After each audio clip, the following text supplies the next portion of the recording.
Bon retour sur ce plateau de libre expression, plateau qui revient sur les faits saillants qui ont marqué l'actualité de la semaine. Le deuxième sujet inscrit à l'ordre du jour ce jour nous amène à nous poser une question essentielle, une question certainement importante au regard de tout cet imbroglio vécu actuellement au Cameroun, au regard de toutes ces crises au Cameroun au niveau de l'équipe gouvernementale et par moment même au sommet de l'État. N'avez-vous pas l'impression qu'il y a urgence d'un remaniement ministériel au Cameroun? C'est la deuxième problématique de ce matin.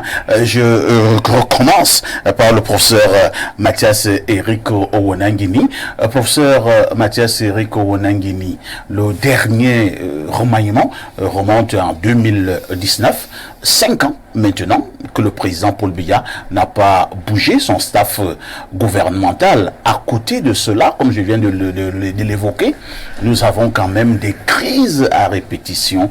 Il y a même des membres du gouvernement qui sont décédés, ils n'ont jamais été remplacés. N'y a-t-il pas urgence d'un remaniement ministériel au Cameroun? Il faut aborder le débat de manière subtile, parce que ce débat a différentes extensions. Il y a le débat citoyen, c'est-à-dire les perceptions citoyennes de l'action gouvernementale et de l'opportunité ou de la non-opportunité pour l'autorité qui nomme le gouvernement de faire de nouveaux choix, c'est-à-dire un remaniement, et puis le débat institutionnel. Si l'on regarde le débat citoyen en fonction d'une variété de perceptions, mais même des gens qui ont, disons, des positionnements différents, pensent que peut-être ce serait intéressant qu'il y ait un remaniement pour, en quelque sorte, réajuster ou recadrer l'équipe gouvernementale. Mais ça, ce sont les perceptions citoyennes. Maintenant, il y a les perceptions institutionnelles. Dans les perceptions institutionnelles, il faut savoir qu'elles s'appuient d'abord sur le droit constitutionnel qui donne au président donc la prérogative de nommer les membres du gouvernement et il exerce de manière discrétionnaire. Donc, nommer le gouvernement dans cette perspective-là ne dépend que de lui. C'est l'appréciation qu'il fait de la situation qui dit si il veut ou pas nommer le gouvernement. Donc, en parlant de ce débat, il faut tenir compte du fait que on ne l'examine pas de la même manière selon qu'on l'examine du point de vue de la perception citoyenne et selon qu'on l'examine du point de vue de la perception institutionnelle. Maintenant, votre question avait un autre aspect. Et la question qui concerne en fait la régulation des tensions gouvernementales. Tout à fait. Oui, il n'y a pas de gouvernement sans tension. C'est pour ça qu'il y a une coordination gouvernementale. Dans notre pays, en raison de la configuration des institutions, la coordination gouvernementale a deux pôles. Elle a un pôle principal qui est la primature, mais elle a un pôle complémentaire qui est la présidence, parce que comme c'est le président qui nomme le gouvernement, assurer la coordination du gouvernement ne peut pas se faire sans que le président donne également des orientations que le premier ministre chef du gouvernement doit appliquer. Il y a donc le secrétariat général de la présidence de la République qui s'occupe de ce pôle-là. Maintenant, dans le fonctionnement réel, il peut arriver qu'il y ait des divergences entre les deux pôles et à ce moment donné, l'autorité présidentielle reprécise le sens qu'il a donné sur telle ou telle question, arbitre en fait entre les deux pôles de coordination gouvernementale. Merci Owonangini, vous avez beaucoup parlé là comme un politologue. Vous voulez que je parle comme quoi? Je pense que Limbi Lobé va beaucoup plus parler comme un Camerounais ordinaire. Limbi Lobé, il est évident que de plus en plus, nous avons de multiples crises au Cameroun. Nous avons des membres du gouvernement, entre guillemets, qui sont vivement critiqués pour ci ou ça. Nous avons la fameuse problématique des très hautes instructions, finalement, qui vont dans tous les sens. Le secrétaire général de la présidence de la République, ministre d'État Nganga, donne une instruction, une très haute instruction, il répercute une très haute instruction du chef de l'État à un membre du gouvernement. Le membre du gouvernement en question joue les résistants. Nous avons le problème de la FECAFOOT. Le MINSEP donne des instructions à la FECAFOOT. La FECAFOOT dit également agir sur très haute instruction du président de la République. Nous avons vu la sortie du ministre d'État Laurent Esso, garde des Sceaux, dire aux magistrats de résister de manière farouche aux très hautes instructions. Alors, je peux énumérer des faits jusqu'à demain matin. Dans un tel climat, est-ce que le chef ne doit pas signer la fin de la récréation, par exemple, justement, donc, en remaniant pour qu'il y ait probablement encore de l'ordre? Je suis content que vous ayez pris la parole pour rappeler, y compris au professeur Oulangini, les caractéristiques d'un délabrement de l'action gouvernementale. Parce que tout ce que vous dites là montre que la conduite des affaires est en situation de délabrement total.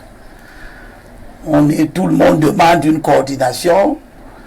J'ai d'ailleurs, dans mes collections des discours du chef de l'État, j'aurais pu amener ça ici, il y a très longtemps, où dans un de ses discours, il reconnaît que l'action du gouvernement manque de coordination. Ce n'est donc pas un problème qui date d'aujourd'hui. Et tout ce que j'ai entendu le professeur dire ici, vraiment avec toute l'amitié que j'ai pour lui, j'ai entendu un véritable sophisme. N'est-ce pas? Un véritable. Il dit qu'il n'y a pas de gouvernement sans tension. J'ai entendu quelqu'un qui veut légitimer les tensions à l'intérieur d'un gouvernement. Au point que la culture de la désobéissance s'installe. On croyait que la désobéissance était simplement les simples citoyens. On se rend maintenant compte que la désobéissance encore à l'intérieur du gouvernement, c'est-à-dire qu'un ministre désobéit aux instructions qu'on dit lui donner par procuration, et patati et patata. Je vous ai gardé un petit document ici pour vous montrer jusqu'à quel point on est dans la pourriture. Et que le remaniement ne m'intéresse pas. Parce que si précisément le président ne remanie pas, à mon sens, c'est probablement parce qu'il est fatigué de remanier.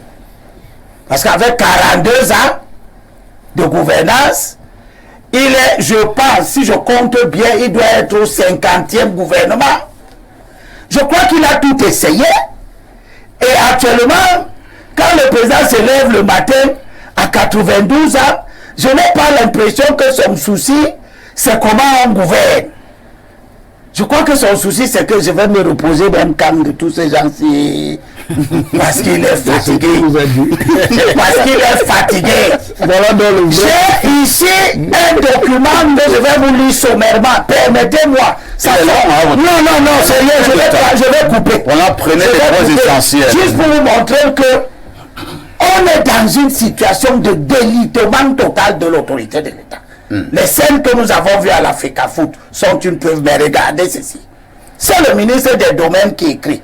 À un certain Manfo Moïse, représentant du complexe cosmétique de l'Ouest, objet demande de dérogation spéciale pour l'immatriculation par concession d'un terrain de 5000 hectares dans le département du Camp. Je vous fais l'économie du dessous où il dit, il m'a été donné de constater que, pour dire, il résulte que les activités de la société complexe cosmétique de l'Ouest ont été engagées et se poursuivent dans l'illégalité, situation qui ne saurait perdurer. Par conséquent, et par la présente correspondance, c'est le ministre qui parle à un individu. Je viens vous faire connaître que les termes de la lettre numéro tant, où je vous accordais une autorisation, un accord de principe, en question, vous ayant accordé cette dérogation introductive de procédure, sont retirés. Et suivez la conclusion. revient de vous conformer aux dispositions juridiques et pertinentes en la matière. Encore la coordination En vous rapprochant du délégué départemental des domaines et des affaires foncières. Et l'intéressé qui devait faire un dossier qui n'a jamais fait continue à exploiter les terres au nez et à la barbe du ministre des domaines sans jamais avoir introduit le moindre dossier, et il le dit dans cette correspondance. J'ai pris ça pour vous montrer que nous sommes à terre. C'est la coordination gouvernementale là-bas. Ce sont les conséquences de l'absence. Et non, ça le sophisme. Oui, laisse-moi faire ma part. Votre document nous aide. Oui, mais ça ne vous aide pas peut-être. Mais moi, ça m'aide. Je démontre l'état de délitement du gouvernement. Et c'est le problème que tu poses. Tu poses un problème en disant, est-ce qu'il ne faut pas changer le membre du gouvernement parce que le gouvernement est en bourse? C'est ça que tu poses comme question. Compris, et je te rappelle donc que le gouvernement est tellement en bourse que changer le gouvernement à 10 mois ou 11 mois ou 12 mois des élections, où j'appelle à changer le président. Je ne demande pas, ne demandons pas au président de changer le gouvernement. Il a déjà changé 40 fois le gouvernement. C'est compris, Soulé. Ce que je demande... C'est compris, Abel. Je termine pas le Soulé. Ce que je demande... Oui, Chuton. Je demande aux Camerounais, vous voyez comment notre pays est manifestement mal gouverné. Parce que le président est fatigué. Même quand il n'était pas fatigué, le pays était déjà mal gouverné. À plus forte raison maintenant. Voilà un président qui ne tient pas de conseil des ministres. Et on a nous fait un discours ici pour justifier que c'est le premier ministre qui devrait faire la coordination. S'il ne parvient pas, c'est le secrétariat général de la présidence.